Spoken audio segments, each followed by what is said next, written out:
Hey guys, it's Hunter. Welcome back to another episode of ASKgufish. Let's just jump straight into your questions.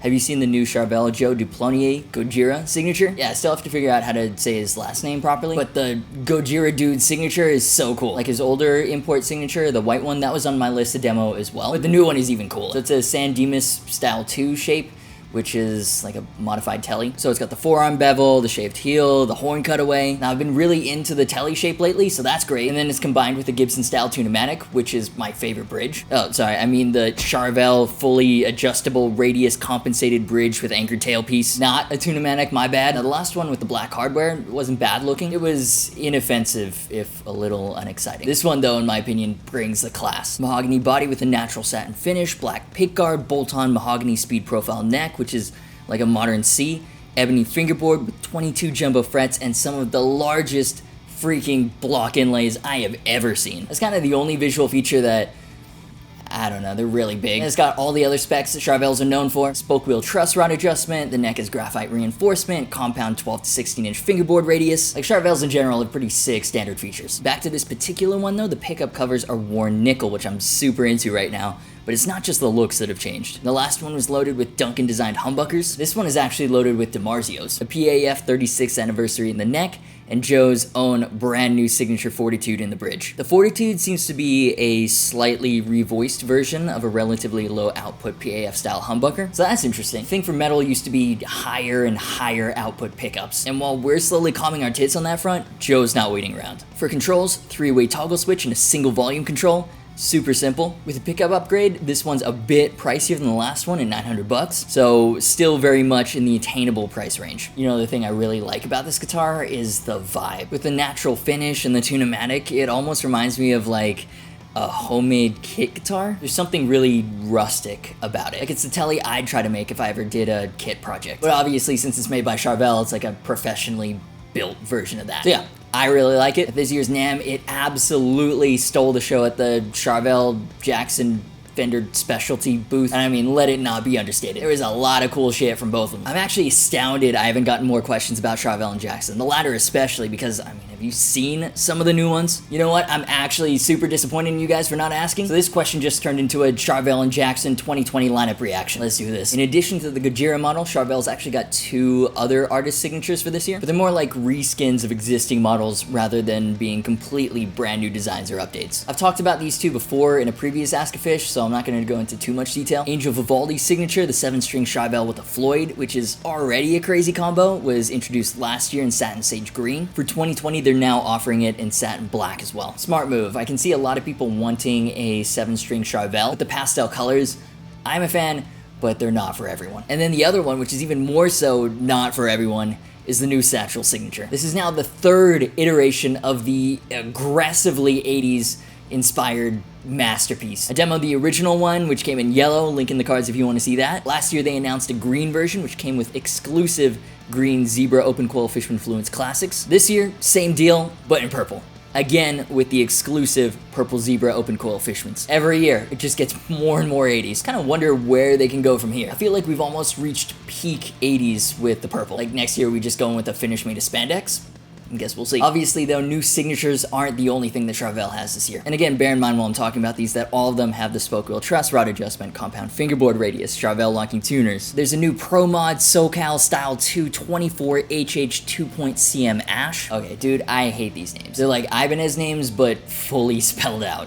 Gross. Basically, it's a modern sandblasted ash telly with a reverse headstock. Comes in 2 finishes, natural and black, and they both look so fucking good. Roasted maple necks and fingerboards, lumen lace side dots, sandblasted ash bodies is a thing this year, and I love it. And then it's got a lot of the same features that I loved about the DK24, lumen lace side dots, and Goto Custom 510 2-point tremolo. I thought the pickups were Duncan's, but they're actually Fishman Fluence Open Core Classics. And the entire package goes for $9.99. I mean, that is not bad at all. And as nice as they look in the stock photos, and they do look good, they look even better in person. That's not the only style too that's new for 2020. There's also a hardtail version. Now these look similar with the roasted maple necks and lumen lace, but the bodies are made of alder, and feature Charvel's HT6 string-through body hardtail with brass saddles. It also features the Fishman open core pickups, but without the Goto trem and ash body, it'll run you $100 less. Now, how did I totally miss at the show that these are coming with Fishman open cores? Fishman are killing it. The moderns have been showing up left, right, and center in the metal guitars last couple of years, and now the classics are being adopted by the more rock-focused ones. Love the Fishman stuff. The clarity is unreal, so that's awesome. Going back to the sandblasted ash front, though, there's a new San Dimas Style 1. Only comes in a single old yellow finish. That's yellow with an A, so it's more casual. This features a Floyd Rose. It's the same Korean 1000 series we're seeing pop up on the Kramers and the Deans and all the other high mid-range imports. Seymour Duncan custom full shred in the bridge and a custom Alnico 2 Pro in the neck. I mean, again, I love how sandblasted ash is becoming a thing for guitars under $1,000, not just the super expensive mayonnaise is. But this color for the grain filler, I think it looks okay, but the SN1000 HT from LTD makes much more of a statement, in my opinion. Then the DK24 that I liked so much from last year is getting the ash blasted treatment. Yeah, I don't care if it sounds weird, that's just what I'm gonna call it now. Ash blasted. Sandblasted ash is just too long to say this many times. Exactly the same specs as the previous iterations, roasted maple neck, Duncan full shred and SSL 6s, EVH low friction volume pot. Only difference is this one has the ash body instead of alder. Again, not a massive fan of the color, but more affordable ash blasted guitars is never a bad thing. And if you're not a fan of ash blasting, but you like the caramelized maple necks, don't worry, Charvel still has you covered. Caramelized maple dinkies have been such a hit for Charvel, and so they're expanding the line with a DK22 in an SSS pickup configuration. SSS with an asterisk. It's routed for 3 singles. The stock bridge pickup is actually a single-sized humbucker, but we'll get to that in a second. Comes in 3 finishes: gloss black, Pharaoh's gold, and electric blue, which, to be fair, is far less electric than the Tommy Thayer Epiphone of the same name. Shares the same specs with the rest of the lineup, minus 2 frets, as you can tell from the name. Even the neck and middle pickups are the same as the HSS, but instead of a full-sized SH10 in the bridge, this one has a Duncan Hot Rails instead. I haven't tried out the Hot Rails yet, personally. Seymour Duncan sent me one for something that I'm supposed to be working on, but I hear they're really good, and while I'm sure there are other guitars out there, I can't think of any off the top of my head right now from the major brands that come with Hot Rails as a stock bridge. I'm sure there's something super obvious that I'm missing, but I know I can count on at least one person or 25 to let me know in the comments. But those aren't the only new additions on the dinky front. If you're not a fan of ash blasted or caramelized maple necks, again, Charvel has you covered. There's a mahogany-bodied HH hardtail with a walnut top, bolt-on maple neck with a maple fingerboard, gold hardware, including a Charvel HT6 hipshot style low-profile bridge, full shred, Alnico 2 pickup combo. Then the rest of the dinkies are Floyd-equipped. There's another mahogany HH in dark amber with a quilt maple top, then 2 alder-bodied HSSs. One in purple sunset with a poplar burl veneer, and my favorite is the specific ocean. Yeah, that one, that particular ocean. I mean, in general, I'm still not into owning and maintaining Floyds, but if I were, that would be a strong contender. And then for the rest of the new lineup, Charvel's gone completely mad with their SoCal 1 HH Floyds, the contemporary featured strats. Alder bodies, Floyd Rose 1000s, Duncan distortion pickups. Okay, again, technically not new models, but there are so many new finishes. On the ebony fingerboard side, there's satin orange blaze. That's a loud guitar. Kind of reminds me of Mikey Demas' signature model. And then there are 3 new maple fingerboarded editions. Satin burgundy mist, which is a really popular color for Fender recently, vintage white, and satin shell pink. And the last of the new Charvels is a shell pink San Dimas Style 1 HH FRM. It's actually annoying me how bad these names are. Credit where credit is due to Ibanez, I guess. If you're not gonna hype them up with cool names, you may as well abbreviate it instead of blasting the consumer with a wall of text. That being said, I do love the look of shell pink Charvels without the pickguard. I mean, I really dig the vibe of Charvels, like pre-hot rodded Fenders. Classic shapes with more contemporary feature sets. Most of them aren't too over the top either, they're like sleeper builds, and there's a good mix this year too. Charvel's in a decent place right now. They're not trying to pull a whole rebirthing act, which a couple of what I'd consider their closest rivals are doing at the moment. A lot of what Charvel is doing is safe, new finishes for trending models. But the those new ash blasted tellies with caramelized maple necks, the new Gojira Joe model, those are logical progressions and they look super nice. Yeah, those are my thoughts on Charvel's 2020 lineup. What do you think? And what demos do you want to see on the channel? Poll in the top right. But of course, we are not done here because we have to talk about Fender's other big party brand. I don't know why I use party as an adjective, but we moved. Jackson has some pretty incredible stuff lined up for 2020, and I'm shocked how little people are actually talking about. Like, I've seen a fair amount of hype online about the ash blasted Charvels, But have you seen what Jackson's doing? The new Dinky Modern Ash series is nuts. It currently comes in 4 different variations, 2 Floyds and 2 hardtails. I'm more partial to the hardtails. 1, because they don't have the floating trems, and 2, the colors are super nice. Red grain filler for the 6, blue for the 7, and the Floyds aren't bad either. White for the 6, and then green for the 7. I wonder if Andrew Bain has seen this one yet. And with the matching headstocks too, not bad at all. I love the outer beveling on the body as well. And it's not just the finishes. Spec-wise, these things are fairly loaded. Jackson shares a lot of the same standard features as Charvel: spoke wheel truss rod adjustment, graphite neck reinforcement, compound 12 to 16 inch fingerboard radius. Specifically for the Modern Ash series though, the bolt-on neck is a 3-piece maple wenge maple with an ebony board. That's kind of interesting. I've seen a lot of 3-piece maple or 5-piece maple wenge. 3-piece with the giant stripe of wenge running right through the middle. That's new. I'm kind of curious why they chose that instead of a more common option. And at this point, just assume that, unless mentioned otherwise, that every import guitar around $1,000 has the Korean Floyd 1000 series. In 2020, it's just the standard go-to. Good. Floyd specials, get out. And the hardtail versions have a proper hip shot low profile bridge. The pickups, again at the show, I didn't realize that these were Fishman Fluence open cores. Jackson being the more metal focused Fender specialty brand, I would have expected to see moderns. But yeah, cool. Open cores showing up in more guitars. Well done, Fishman. There's actually another Ash blasted model outside of the modern series. There's a regular DK2 Ash in a brighter green glow, named as such probably because it looks like it was doused in straight up nuclear waste. This one's a little less expensive than the modern series, with a bolt-on maple neck and Seymour Duncan JB59 humbuckers. The bobbins actually have the Seymour Duncan logo on them, although you can't really tell from most of the website photos since the lime green is so incredibly bright. This one's, I like the modern ones better. I mean, we gotta talk about the signatures too. Lamb of God has just dropped a new single. I know there's a lot of whinging, oh, it doesn't have Chris Adler, the lyrics are too politically charged, it's Ashes of the Wake Part 6. I love Lamb of God. The riffs kick ass. And Mark Morton's got some new kick-ass Dominion signatures. The Dominion's one of those weird shapes that I don't think necessarily looks good by itself. In fact, it's kind of ugly.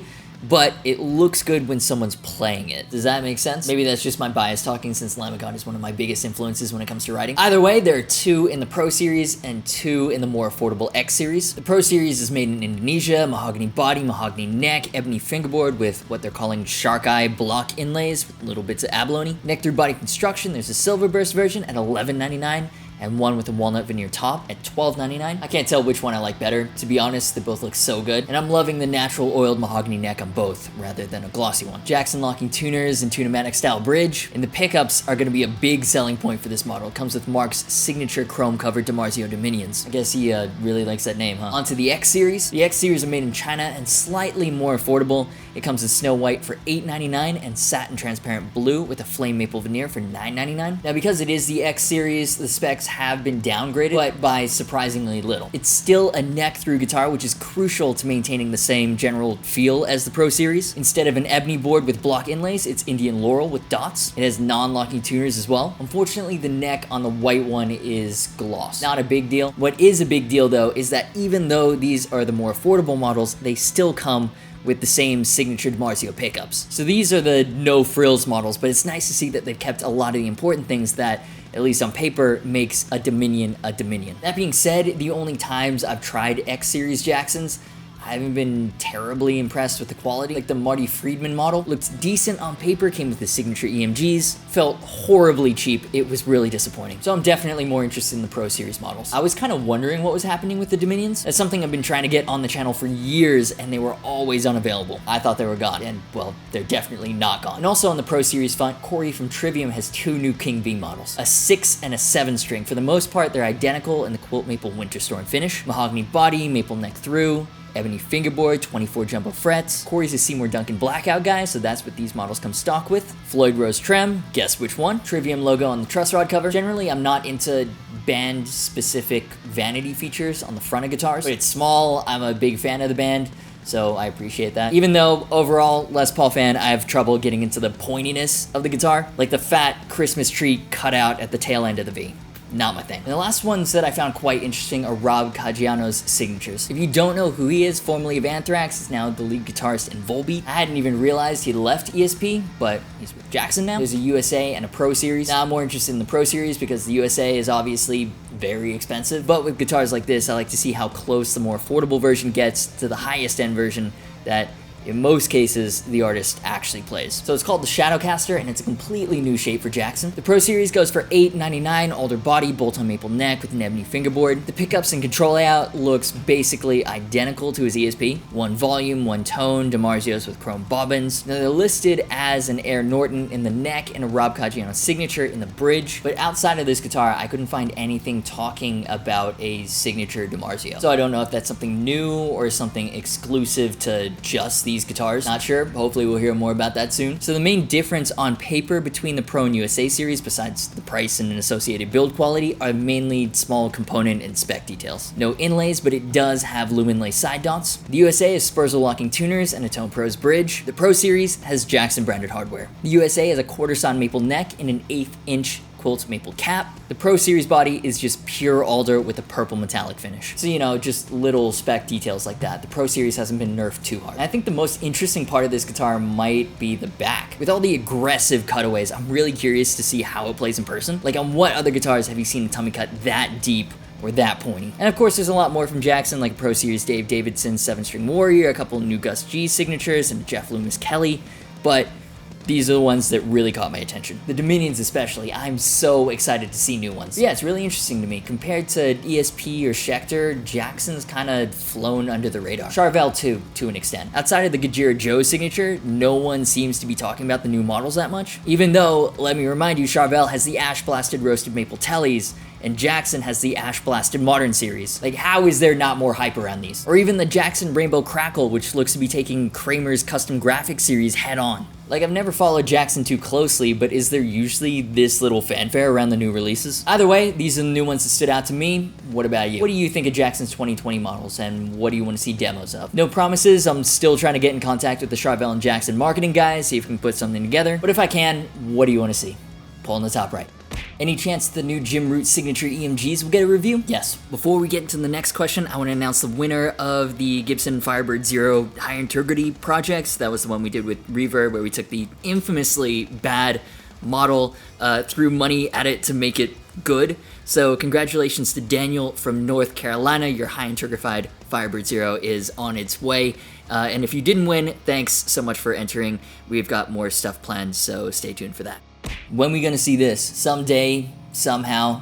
I'll make it alright, but not right now. So fucking lame. And before we get into the next question, I want to thank DistroKid for sponsoring this episode. Sponsorships are what makes it possible for me to spend a ton of time creating content or bring people on to help me. As my editors are quickly learning, my videos can be a pain in the ass to edit, so you already know what DistroKid is about. They are hands down, far and away, the easiest and most cost-effective way to make money off your music by distributing it on all the major platforms. That's Spotify, Apple Music, Amazon, Google Play, even Instagram stories. And you've probably heard all that, but you might not have heard about some of their plentiful yet less publicized features, such as how you can manage teams. So if I've got a song, for example, the one I uploaded yesterday, say someone else played guitar on it, or co-wrote it with me, or I had a percentage deal with my manager. I mean, none of those things are applicable here. I don't even have a manager, but if I did, add them here, boy@gmail.com. Make sure the percentages add up to 100. Quick maths, and that's it. All the revenue from sales and streams are automatically distributed. No divvying up checks at the end of the month. So thanks to DistroKid for sponsoring this video and supporting me and bringing content to your eyeballs. If you're an artist and looking to start making money off your music, but you're not using DistroKid, I don't mean to call you a silly fool, but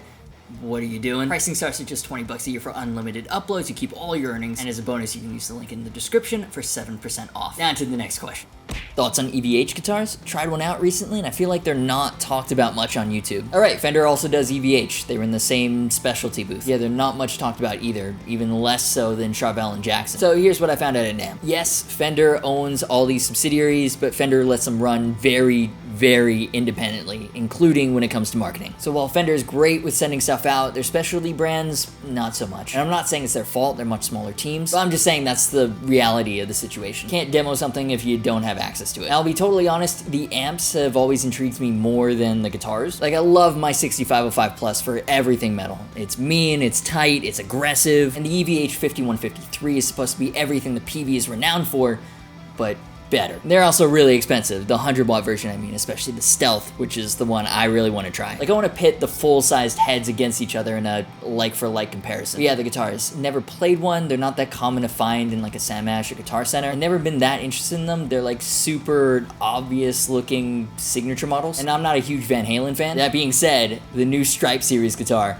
it might be time. It's the Frankenstein Relic, and it looks like an absolute disaster, jankiness incarnate. And for some reason, I fucking love it. I mean, again, I'm not a huge Van Halen fan. I don't know too much about the detailed lore of this guitar. I know it was heavily modified a couple of times in the striped finish, but now that I'm actually looking at it closely for the first time, what the actual fuck is going on here? There's like a non-functional single coil in the neck, a sideways 5-way switch in the middle position for some reason. The bridge pickup route, the less said the better. What little there is left of the poor pickguard, none of the original holes are being used anyways. A single volume has been smacked right in the middle. To be fair, I'm a fan of this call. Don't like how close the Strat volume is to the bridge. Again though, janky as fuck being the theme of this guitar, it's labeled tone. Basically, it is one sorry ass looking guitar. Specs are kind of a mixed bag. Basswood body, quarter sawn maple neck, maple fingerboard, and it does have some hidden modern features. Just like with Charvel and Jackson, spoke wheel truss rod adjustment, graphite rod reinforcement, compound 12 to 16 inch fingerboard radius. I don't think those were part of the original. For hardware, EVH Floyd Rose with a D-tuner. I'm kind of amazed at this point that it's not a 1000 series. EVH Wolfgang humbucker. I haven't tried EVH pickups before, but I know that there's a Frankenstein humbucker, which is supposed to be modeled